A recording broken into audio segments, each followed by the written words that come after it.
रविंद्रनाथ की कविताएं हम लोग जो दो चार थी वो देख ही चुके हैं। जी सर। रविंद्रनाथ 20वीं शताब्दी की जो भारतीय मनीषा है, या जो 20वीं शताब्दी का जो भारतीय सौंदर्य बोध है, या जो 20वीं शताब्दी का राष्ट्रीय नवोत्थान है, रविंद्रनाथ उसकी शानदार फलश्रुति है। अगर आधुनिक भारत में भारतीय परंपरा के सर्वोत्तम को दार्शनिक, आध्यात्मिक, सांस्कृतिक, साहित्यिक, राजनीतिक, सामाजिक छवियों को अगर एक जगह कहीं देखना हो तो उसके एक बड़े प्रतीक रविंद्रनाथ है। इस तरह देखिए तो रविंद्रनाथ भारतीय नवजागरण के आधुनिक भारतीय नवजागरण की कलात्मक फलश्रुति है। उसका कलात्मक रूप अगर एक जगह कहीं देखना हो तो वो रविंद्रनाथ की कविता में, रविंद्रनाथ के साहित्य में दिखाई पड़ता है।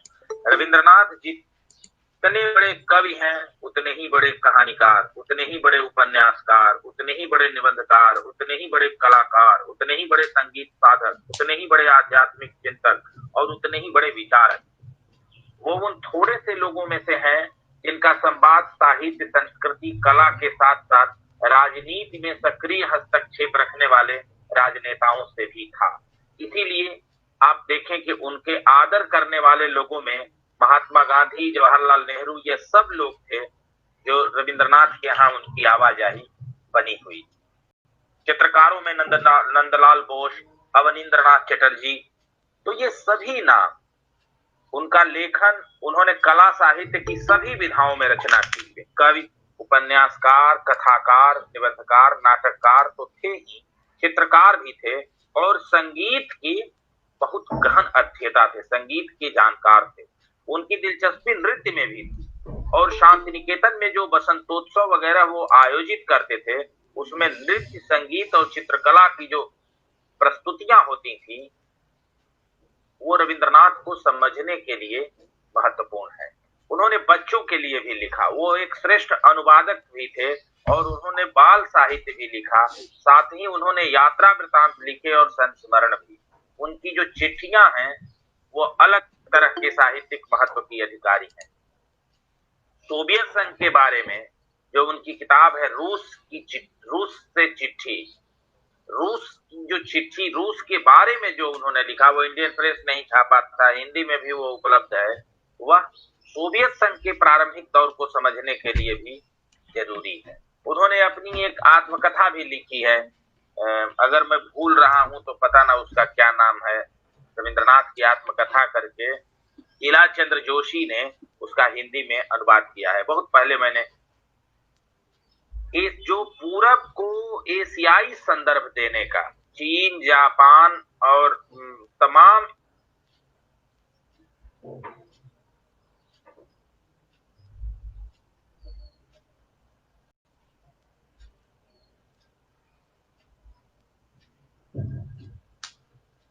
पश्चिम के सामने एशियाई संदर्भ बनाने की कोशिश की।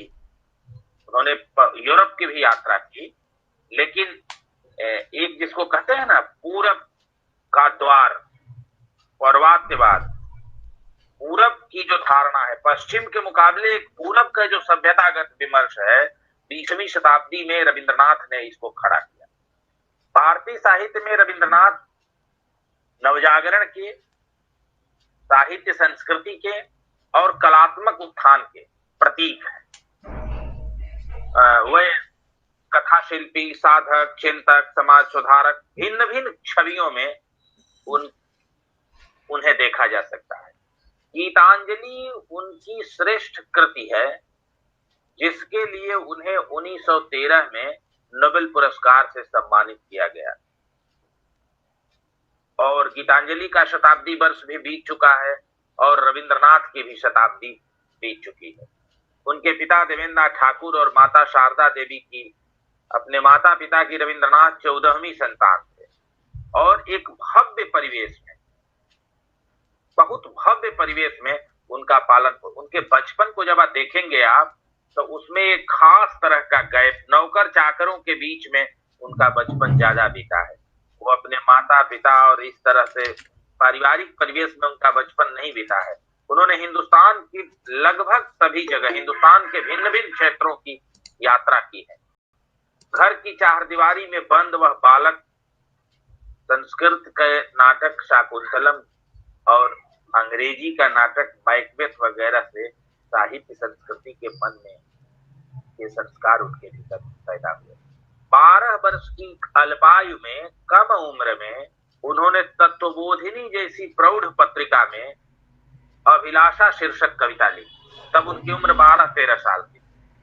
मतलब बाल्यकाल से साहित्य संस्कार और पैतृक संस्कारों के साथ बुद्धिजीवियों से, कला प्रेमियों से, परिवार का ऐसा वातावरण था कि उसमें वो निरंतर संपर्क में आए।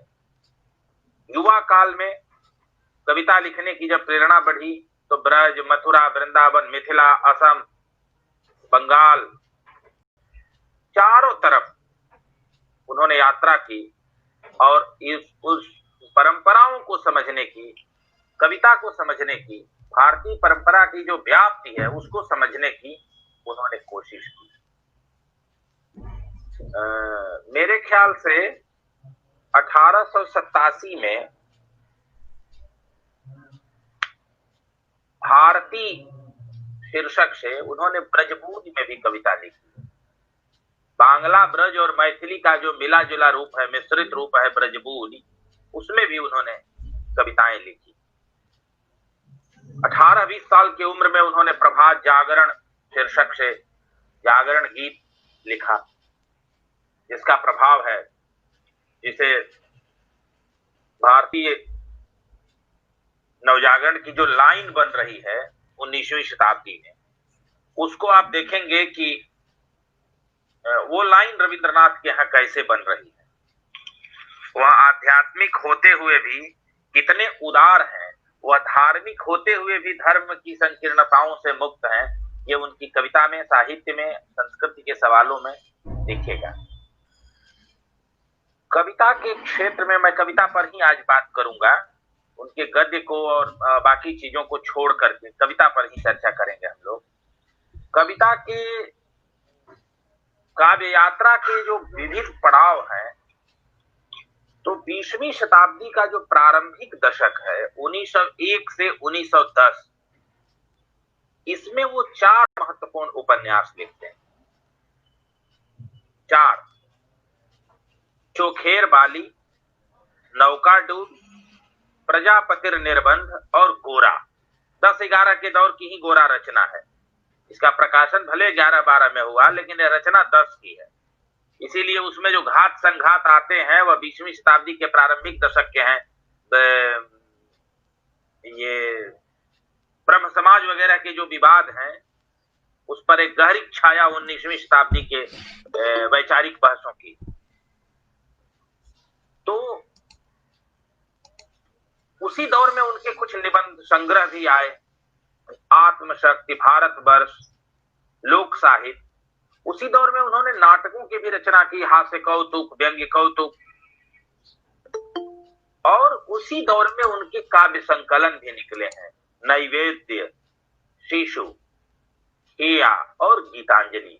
गीतांजलि की अधिकांश रचनाएं 20वीं शताब्दी की प्रारंभिक दशक की है। गीतांजलि की जो मूल कापी आप देखेंगे, उसकी जो पहली कविता है, मेरा माथा नत कर दो तुम अपनी चरण धूलि तल में, मेरा सारा अहंकार तो डुबो चक्षुओं के जल में। मेरा माथा नत कर दो तुम अपनी चरण धूलि तल में, मेरा सारा अहंकार तो डुबो चक्षुओं के जल में। यह जो प्रपत्ति है, रविंद्रनाथ की कविता का, गीतांजलि की कविताओं का गहरा संबंध उस प्रपत्ति से है जिसकी शुरुआत या जिस पर प्रभाव भारतीय आध्यात्मिक चेतना का है। इसलिए कई बार आप गीतांजलि को पढ़ते हुए आपको लगेगा कि इसमें क्या ऐसी खास बात है जिसके लिए नोबेल प्राइज मिला।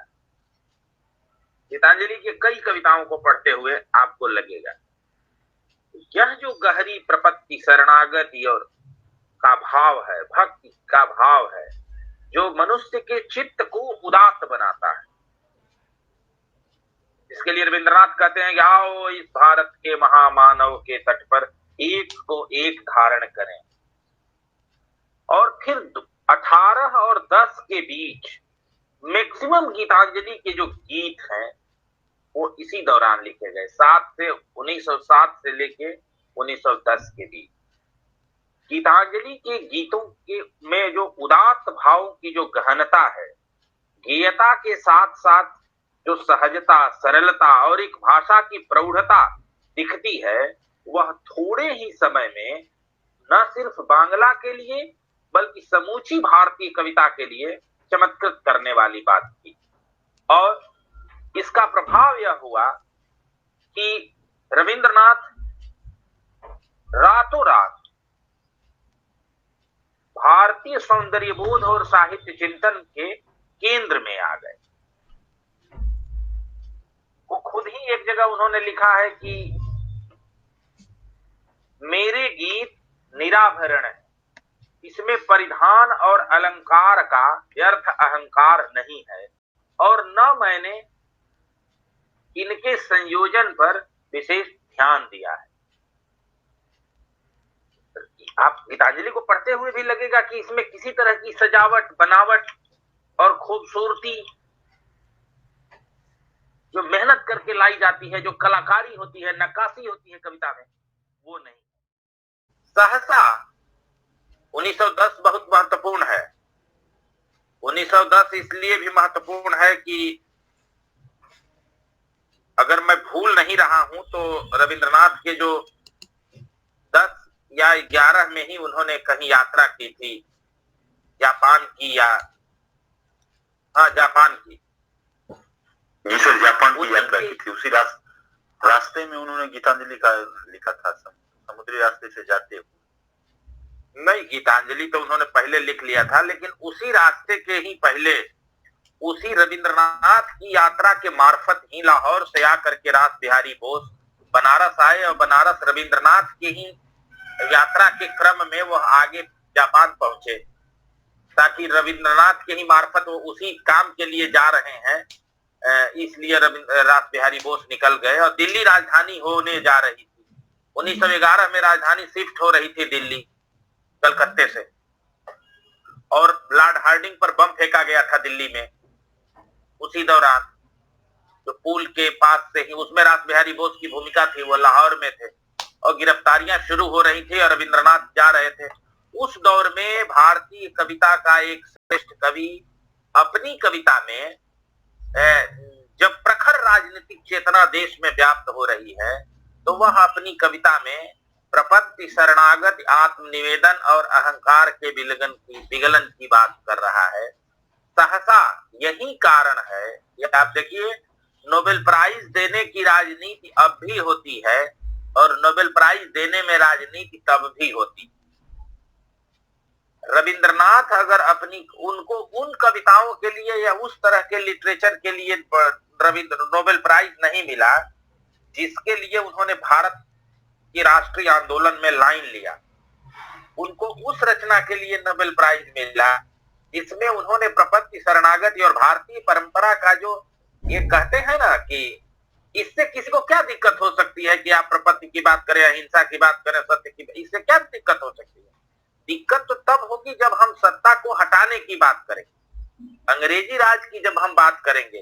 तो रविंद्रनाथ ने ऐसी बातें बहुत की हैं, उसके लिए एक बात। दूसरी बात, अगर गीतांजलि का अनुवाद W.B. येट्स के साथ मिल करके नहीं किया गया होता तो भी हो सकता है, यह तो कयास है, और इससे कोई किसी कविता के श्रेष्ठ होने का और कम श्रेष्ठ होने का कोई प्रतिमान नहीं है। लेकिन सहसा 1913 में समूची दुनिया को चौंकाने वाली घटना यह हुई कि रविंद्रनाथ को साहित्य के लिए नोबेल पुरस्कार प्राप्त हो गया। तब भारत में ही नहीं, समूचे पूरब की तरफ से रविंद्रनाथ पहले ऐसे व्यक्ति थे जिन्हें पश्चिम ने कलात्मक सांस्कृतिक श्रेष्ठता के एक बड़े पुरस्कार से सम्मानित किया था। और यह पहले एशियाई व्यक्ति का, भारतीय ही नहीं, किसी भी पहले एशियाई व्यक्ति का दुनिया के द्वारा पहली बड़ी स्वीकृति थी बांग्ला भाषा का। तब रविंद्रनाथ की उम्र मेरे ख्याल से 52-53 साल रही होगी, 50 उन्होंने पार किया था। कोई जीवन की प्रौढ़ बेला, सांध्य बेला नहीं थी, वो 50 साल की, मतलब आधा जीवन जिसको कहते हैं भारतीय परंपरा में कि अगर 100 साल जिए आदमी तो जीवन के एक ठीक ठाक मोड़ पर वह पहुंचे थे, तभी उन्हें यह स्वीकृति मिली। गीतांजलि के एकाधिक गीतों में जीवन के सत्य को भारतीय तत्व दर्शन के आलोक में देखने की, समझने की और समझाने की कोशिश आपको दिखेगी, जिससे पश्चिम का बुद्धिजीवी वर्ग, पश्चिम के सांस्कृतिक प्रतीक, पश्चिम के संस्कृति कर्मी भी सहसा प्रभावित हुए, वो चमत्कृत भी हुए। कवि ने इस तथ्य को, इस बात को जान लिया था, उपलब्ध कर लिया था कि परम सत्ता या तात्विक सत्ता, ईश्वरीय सत्ता की अभिव्यक्ति या उसकी उपस्थिति समूचे संसार में ये उसकी लीला है, और इसी संसार में वह संपन्न हो रही है। यह जो नाना रूपात्मक जगत है, द्विवेदी जी के यहाँ नाना रूपात्मक जगत की बात बहुत आती है। द्विवेदी जी भी उसी शांति निकेतन परिवेश से आए थे जिसके निर्माता रविंद्रनाथ है। यह जो नाना रूपात्मक जगत के बीच रूप, अरूप, असीम, सीम, व्यक्त, अव्यक्त, तरह तरह की जो व्याप्ति है, फैली है, मनुष्य उसमें जो जी रहा है, विचरण कर रहा है, यह सब कुछ को नियंत्रित करने वाली एक ईश्वरीय सत्ता है, जिससे हम बंधे हुए।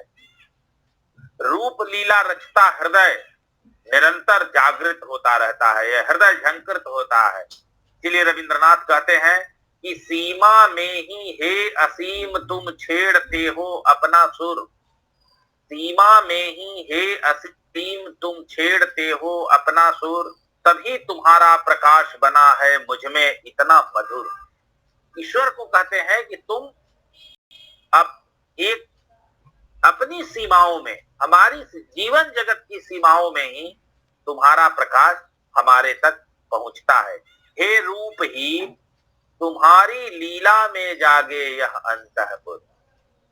तुम्हें दिखाई नहीं पड़ते, तुम रूपहीन हो, लेकिन समूचा यह जो जगत में लीला, तुम्हारी ही लीलाएं जो दिखाई पड़ रही है, यह मानो तुम्हारी ही लीलाओं का विलास है या विग्रह है। कवि गीतांजलि में समर्पण, समृद्धि भाव और भावबोध तीनों को किसी खास परिधि में वह नहीं रखता, उसकी कोई खास सीमा नहीं बनाता, बल्कि उसमें एक विस्तार है।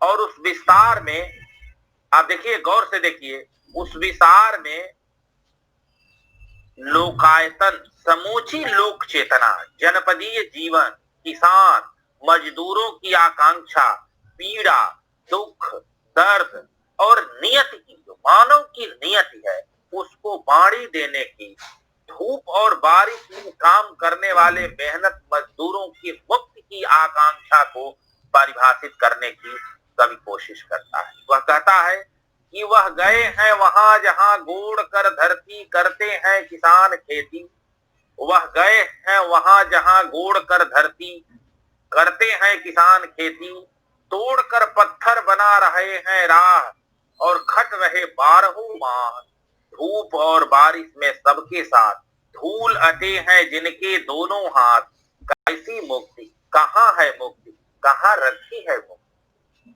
जिस मुक्ति की बात का आप करते हैं, जिस मुक्ति की धार्मिक रूप से मुक्ति की बात की जाती है, यह मुक्ति वैसी मुक्ति नहीं है। ये खाए पिए अघाए लोगों की मुक्ति नहीं है, ये झूम झूम के नाचने वाले पंडालों में भजन करने वालों की मुक्ति नहीं है। ये उनकी मुक्ति है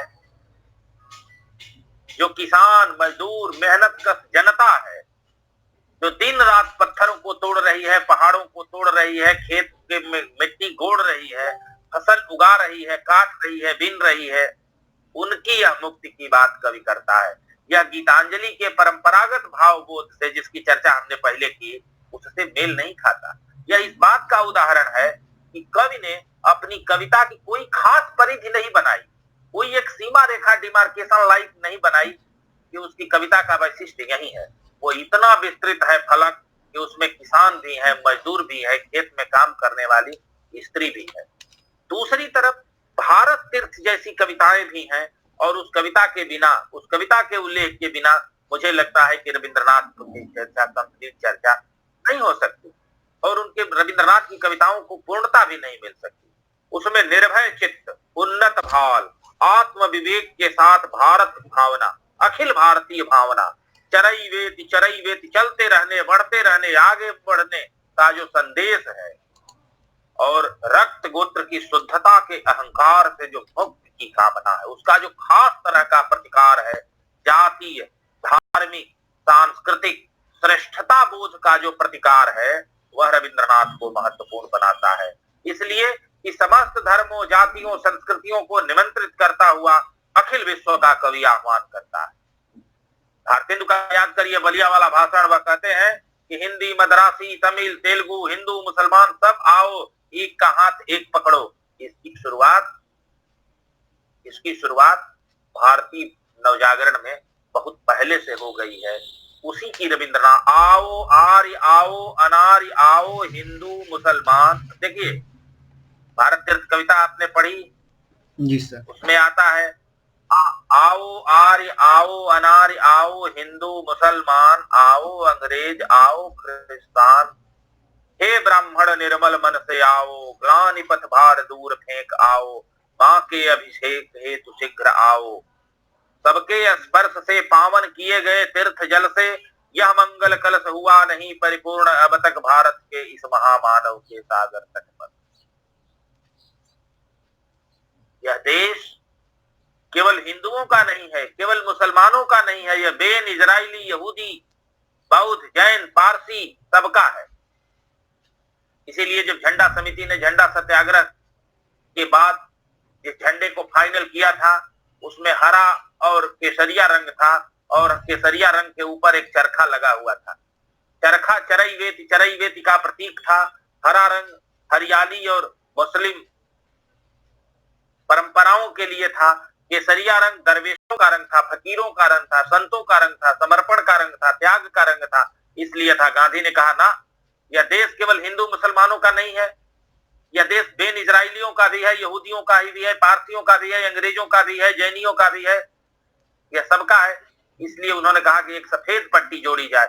इसलिए देखिएगा झंडा समिति जो बनी, उसने एक सफेद पट्टी जोड़ी और चक्र को लिया गया, आगे नहीं। क्योंकि चरखा कांग्रेस पार्टी का प्रतीक है, तो यह देश केवल कांग्रेस का नहीं है। कांग्रेस के नेताओं ने, इस देश के नेताओं ने एक बड़े सपने, उदारता का, ये उदारता कहां से आई? यह उदारता भारतीय नवजागरण की बुनियाद थी, जिसकी एक प्रतीक रविंद्रनाथ। उसी कविता में वह कहते हैं, आओ आर्य आओ, अनार्य आर्य अनार्य।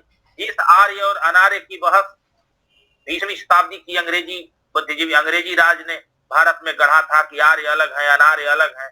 और भारत में जिसकी तफरीक आज भी चल रही है बहस, कहते हैं कि आओ आर्य आओ, अनार्य आर्य अनार्य दोनों आओ, आओ हिंदू मुसलमान आओ, आओ अंग्रेज आओ, क्रिस्तान, अंग्रेज भी आए, ईसाई भी आए। ये नाटक में, चंद्रगुप्त नाटक का यह जो गीत है, ये अरुण यह मधुमय देश हमारा, जहां पहुंच अनजान क्षितिज को मिलता एक सहारा। यह गीत कार्नेलिया गाती है, जो सिकंदर की सेनापति सेलुकस की बेटी है। अब वह क्यों गाती है?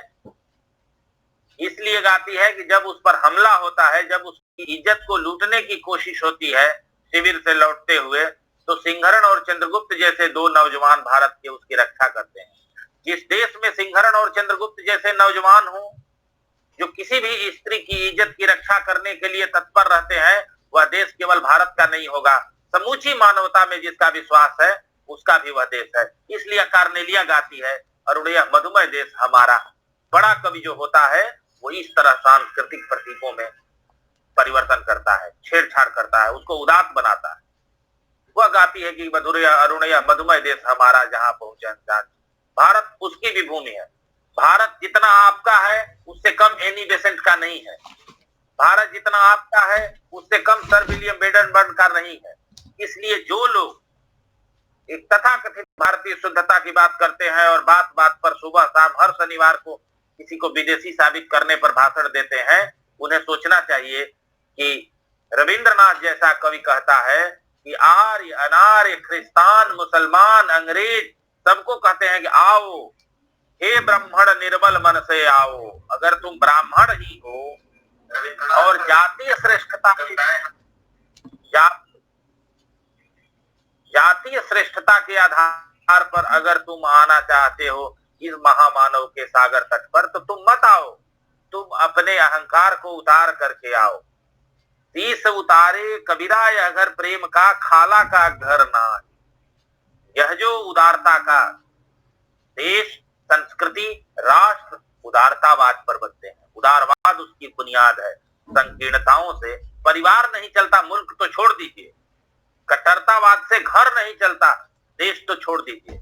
तो उस उदारता, उस आकांक्षा की, राष्ट्र के बनने की आकांक्षा जो है, महामानव के तट पर रविंद्रनाथ जिस राष्ट्र को खड़ा करते हैं, उसमें कहते हैं कि अंग्रेज, ख्रिस्तान और ब्राह्मण भी हो, भले तुम इसी देश के हो, लेकिन आओ तो शुद्ध मन से आओ।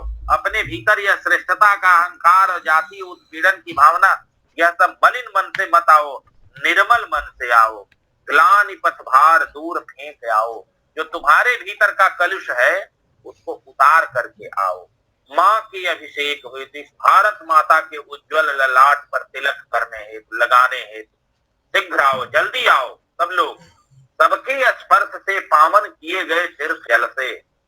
या आपके देश में छुआछूत है, लेकिन रविंद्रनाथ कहते हैं कि सबके स्पर्श से पावन किए गए तीर्थ जल से, सबके स्पर्श से, सबको छूने की बात करते हैं, सबकी आत्मीयता की बात। छूने माने सहभागिता, भागीदारी, सबकी भागीदारी सुनिश्चित करने की बात कवि करता है। सब कहता है कि मंगल कलश हुआ नहीं परिपूर्ण अब तक, क्योंकि सबकी सहभागिता नहीं है, एक सामूहिक जवाबदेही नहीं है, भागीदारी नहीं है, इसलिए यह मंगल कलश परिपूर्ण नहीं हुआ है भारत के इस महामानव के सागर तक। रविंद्रनाथ की जो यह आकांक्षा है, विराट आकांक्षा, तो गीतांजलि की परिधि का यह विस्तार है।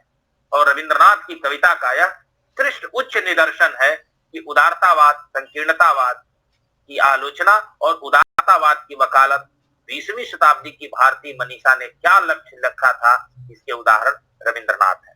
उनकी कृतियों ने भारतीय संस्कृति में निहित परंपरागत मूल्यों और समय समय पर हुए परिवर्तनों को भी रेखांकित करने की कोशिश की। मशीन, यह जो तकनीकी सभ्यता है, और तकनीकी सभ्यता ने मनुष्य को जो चेप दिया है, दबा दिया है, उसमें मनुष्य मरा जा रहा है, उससे निकाल करके वह मनुष्य को प्रकृति की तरफ, कलाओं की तरफ, जीवन की तरफ ले जाने की बात करते हैं। उनके यहाँ परंपरागत आख्यानों के भीतर आधुनिक भावबोध को भरने की कोशिश है।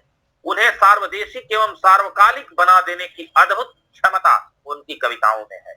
उनकी कविता है ब्राह्मण शीर्षक कविता है, और यह लंबी कविता है जो सत्यकाम जाबाला प्रसंग को कवि ने उदाहरण रखा है। मेरे ख्याल से गीतांजलि में यह है, और अगर मैं भूल नहीं रहा हूं तो जो संग्रह है हुमायूं कबीर ने बनाया है रविंद्रनाथ की कविताएं, उसमें भी यह है, जिसमें कवि कहता है कि निर्लज्ज अनार्य का अहंकार देख कोई तो हंसा, किसी ने तो उसे धिक्कारा। निर्लज्ज अनार्य का अहंकार देख कोई तो हंसा, किसी ने तो धिक्कारा। गौतम ऋषि आसन से उठे, उन्होंने बाहें खोल बालक को हृदय से लगाया और कहा, बेटा तुम अब ब्राह्मण नहीं हो, तुमने सत्य के वंश में जन्म लिया है, तुम द्विजोत्तम। देखिए, सत्यकाम और जाबाला का जो प्रसंग है, उसको मालूम नहीं है कि वो किस बाप का बेटा है, वह ब्राह्मण है कि नहीं है। आपके यहाँ 150 साल तक यही बहस करते रहे लोग कि दाहिने कान पर जनेऊ चढ़ाएं कि बाएं कान पर, जल कानी अंगुली से लगा के दें कि अंगूठे से दें, पूरब की तरफ खड़ा होकर के ईश्वर की आराधना करें कि उत्तर की तरफ। इन बेवकूफों को यह भी नहीं मालूम कि दिशा क्या आपके पिता ने बनाया है। आप जहां मन करिए ईश्वर की आराधना करने के लिए पूरब की तरफ मुख करने की क्या जरूरत है।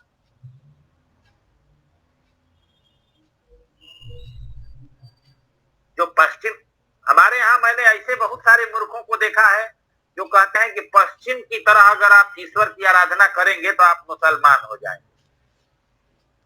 अब कोई पूछे कि पश्चिम में भारत का मुसलमान पश्चिम की तरफ मुंह करके इसलिए नमाज पढ़ता है कि मक्का शरीफ पश्चिम है, यूरोप का मुसलमान तो पूरब की तरफ नमाज पढ़ेगा, क्योंकि मक्का वहां से पूरब है। इन्हें यह भी नहीं, ये जान लिए हैं कि पूरब जो है वो हिंदुओं का वो रजिस्ट्री हो गया है, खरीद लिया है पूरब दिशा को हिंदुओं। इन्हें ये बोध ही नहीं कि पूरब का क्या महत्व है, पश्चिम का क्या महत्व है, दिशाओं। ईश्वर की भक्ति में यह सारी चीजों का जिक्र करना, पूरब पश्चिम, हाथ में लाल रंग का गुड़हुल का फूल लेकर के ही देवी की आराधना करना है। आपसे देवी ने कहा है, यह कोई प्रश्न नहीं करता। ऐसे समाज में, ऐसी परंपराओं के भीतर जाबाल, जब सत्यकाम और जाबाल के प्रसंग में जब आता है, वह कहता है कि क्या बताइए कि मैं कौन हूं, मैं ब्राह्मण हूं कि नहीं हूं। गौतम ऋषि साहस करता है कि तुम ब्राह्मण हो, क्योंकि तुम सत्य के गोत्र में पैदा हुए, तुम सत्य बात बोल रहे हो। ब्राह्मण होने के लिए जन्मना ब्राह्मण के खानदान में पैदा होना जरूरी नहीं है, ब्राह्मणी मूल्यों को धारण करने की जरूरत। ब्राह्मण के घर में पैदा हुआ भी व्यक्ति चांडाल हो सकता है, और चांडाल के घर में पैदा हुआ भी व्यक्ति ब्राह्मण आचरण कर सकता है। ब्राह्मण जाति या ब्राह्मणा जन्मना नहीं है, यह गुणात्मक मूल्य है, यह मूल्य है। इसको इन लोगों ने जन्मना मूल्य बना दिया है अपनी इजारेदारी के लिए, धार्मिक इजारेदारी के लिए इन लोगों ने जन्मना। तो रविंद्रनाथ इस प्रसंग को लेते हैं, सत्यकाम जाबाल को प्रसंग। अब इस सत्यकाम जाबाल के प्रसंग से देख करके आपको लगेगा कि रविंद्रनाथ का धार्मिक दृष्टिकोण कितना उदार है। वो उन्हीं प्रतीकों को चुनते हैं, इन प्रतीकों से आधुनिक भावबोध को बढ़ाने वाली, आधुनिक भावबोध को विस्तार देने वाली चीजें की जा सके। यह रविंद्रनाथ का महत्व है। और कहते हैं कि एक तो ऋषि उठा जिसने यह सत्य बात को कहा। इसी तरह का प्रसंग है गिरीश चंद्र घोष, एक जो वेश्या थी, जब उसकी बेटी बंगाल में, जब उसकी बेटी शादी के लिए मंडप में बैठी उस वेश्या की, तो पंडित ने पूछा कि अपना गोत्र बताओ। बेटी ने मां की तरफ देखा, मां ने कहा कि बेटा जब तुम गर्भ में आई तो उस समय न जाने मैं दर्जनों पुरुषों के संसर्ग में रही, किसी एक के साथ, दूसरे के साथ, तीसरे के साथ, चौथे के साथ, तो तुम किसकी बेटी हो ये मुझे नहीं मालूम। और लगी रोने, हर हर हर हर हर हर, उसकी आंख से आंसू बहने लगे। गिरीश चंद्र घोष वहीं बैठे थे, वह रामकृष्ण परमहंस के शिष्य थे, वह वेश्या भी रामकृष्ण परमहंस के शिष्य थी। तो भारतीय नवजागरण की एक विशेषता है कि वह वेश्या को भी ऊंचा आसन दे रहा है उससे। तो उन्होंने कहा कि अरे रो क्यों रही हो बहन, जो तोर गोत्र सो मोर गोत्र। बांग्ला में उन्होंने कहा कि जो तोर गोत्र सो मोर गोत्र, अमी राम और कृष्ण गोत्र, हम दोनों का राम कृष्ण गोत्र है। बोलो, पंडित को बोलो कि तुम्हारा राम कृष्ण गोत्र है। यह राम कृष्ण ने उस वेश्या के मन में भी यह भर दिया कि नहीं, मैं त्याज्य नहीं हूं, हमारा भी एक मूल्य है, हम भी भाई, वेश्या भी एक मनुष्य तो है। निगाह फाजली की एक कविता है कि वो किसी एक मर्द के साथ ज्यादा दिन नहीं रह सकती, लेकिन वो जितने मर्दों के साथ जितने देर रहती है सच्चाई बिखेरती है, वो धोखा नहीं देती, वादा खिलाफी नहीं करती, उसका भी एक मूल्य है। इतनी शताब्दी के भारतीय नवजागरण के जो मूल्य हैं उसमें आप देखेंगे तो आपको लगेगा कि क्या उदात्त मूल्यों को लेकर के हमारी नवजागरण के नेताओं ने। तो रविंद्रनाथ की सैकड़ों कविताएं, लगभग हजारों गीत, सोनार तरी, चित्रा, खेया, कल्पना, पूर्वी, काहिनी, पुनः, पत्रपुट, बलाका, रोग सैया, शेष लेखा, दर्जनों सैकड़ों कविताएं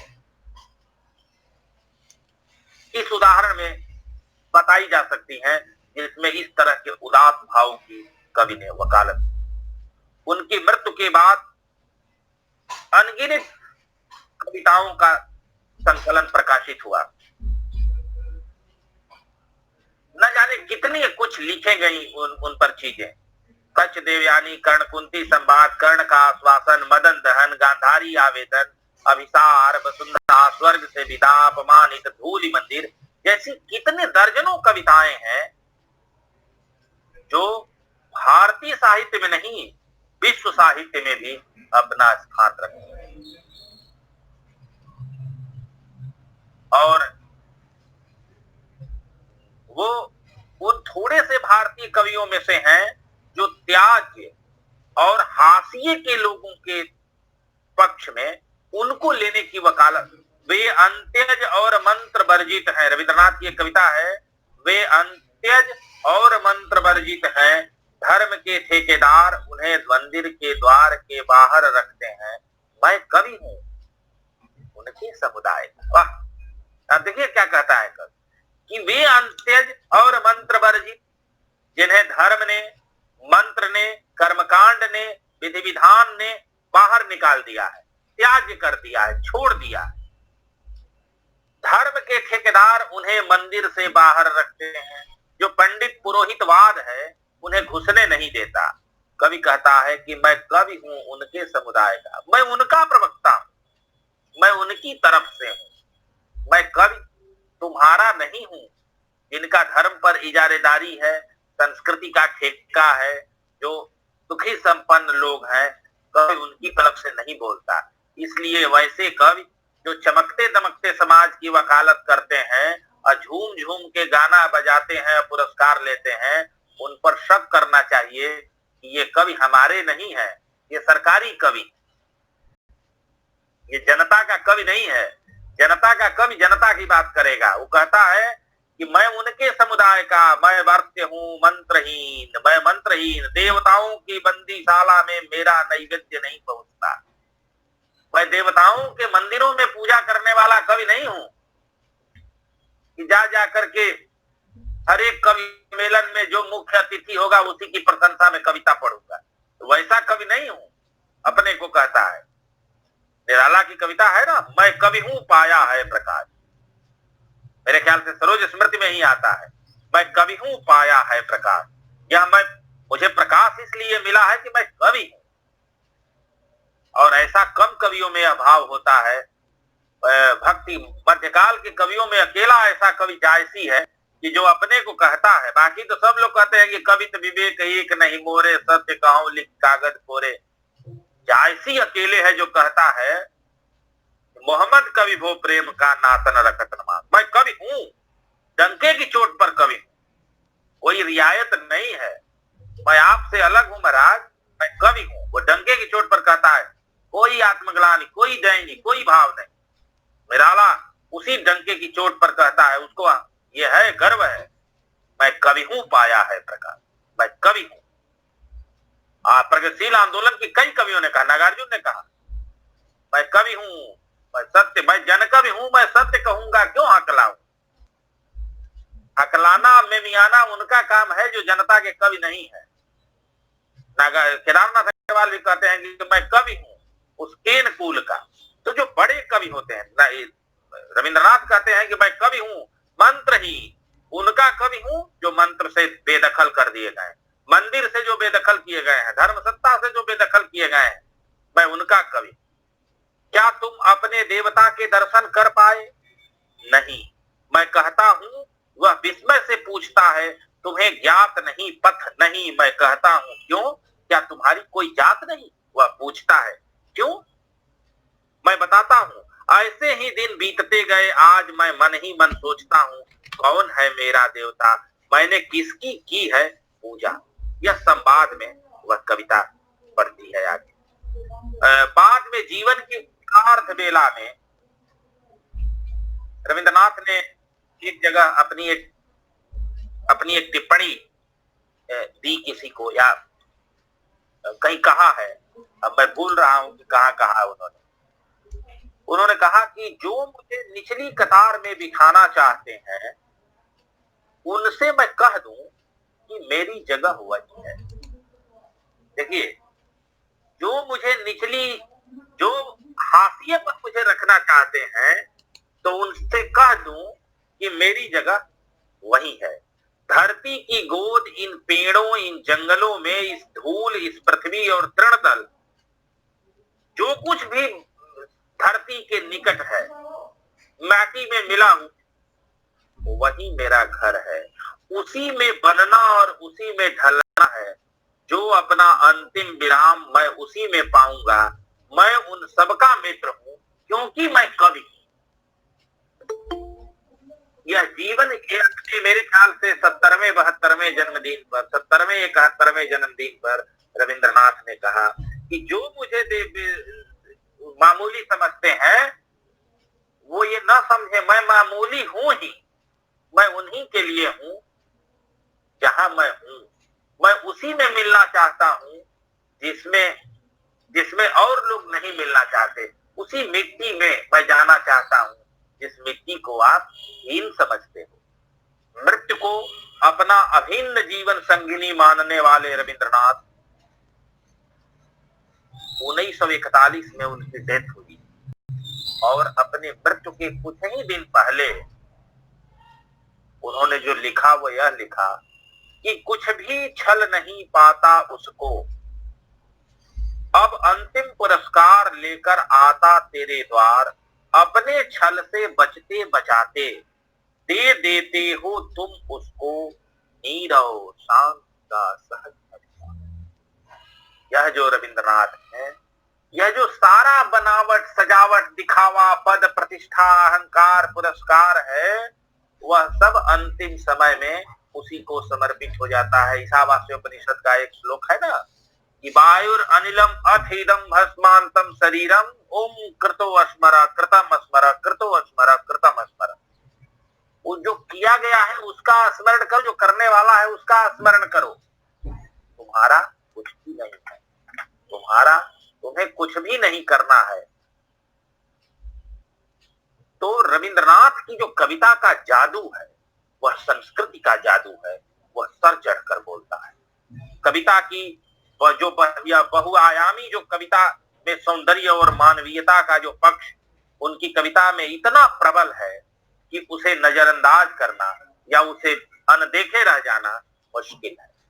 यह उनकी कविताओं के विषय में आखिरी टिप्पणी भी हो सकती है कि उनकी कविताओं में कुछ विशिष्ट तरह की संरचनाएं हैं जो पाठकों को, श्रोताओं को और दर्शकों को, अगर उनके नाटकों में देखिए तो उनके दर्शकों को, कविताओं में देखिए तो पाठकों को, अगर उनकी कविताएं पढ़ी जाए तो श्रोताओं को, बताती है कि वस्तु काव्य वस्तु में कैसे परिवर्तित होता है। कोई भी जो वस्तु है उसको कविता की वस्तु कैसे बनाया जाए, कैसे निर्झर का स्वप्न भंग, उर्वशी, अहल्या जैसी कविताएं में भी कवि की रुचि केवल दृश्य में जो दिखाई पड़ रहा है उसमें नहीं है, बल्कि वहां है जहां सामान्य पाठक जा भी नहीं सकता, सोच भी नहीं सकता, उधर निकलने के उसके मन में भी यह भाव नहीं आ सकते।